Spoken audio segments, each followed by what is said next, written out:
She met me during remission. I always feared flares were imminent, so I told her to touch me with caution. Lupus could be a jealous mistress, so we had to creep with her in mind in the beginning.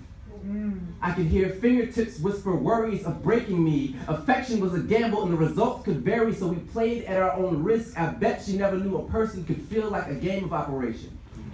A few flared years in, I would sometimes refer to my body as South Vietnam. My immune system, Viet Cong, knowing no peace until a victor was decided. The land littered with scars that never truly faded away and pills that posed as the U.S. Army, at times bringing relief, while at others bringing destruction so irreversible I'd protest their presence. I told her my passing would be named the Fall of Saigon. I told her I came with warning signs, handled with care, postmarked fragile fear. His structure will feel hate at your embrace. But she took them with a grain of salt. Told me she would take me in sickness and whatever else.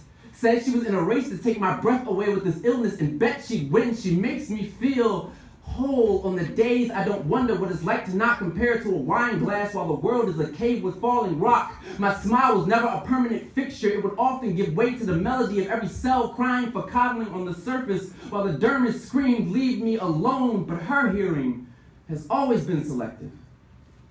I remember telling her that lupus is an autoimmune disease where your immune system turns cannibal, turns friendly fire on and shoots with eyes closed. That this disease is a man-eater, and when it devours, there may be nothing left for her to cherish. I fight every day to at least retain portions of myself. My grip is inconsistent. I said, you don't have to stand with me if your back can't bear this burden. I will not brand you traitor because I've entertained thoughts of desertion myself. It's not easy loving a broken record with hopes that its scratches tire of plaguing it and just fade away. I know.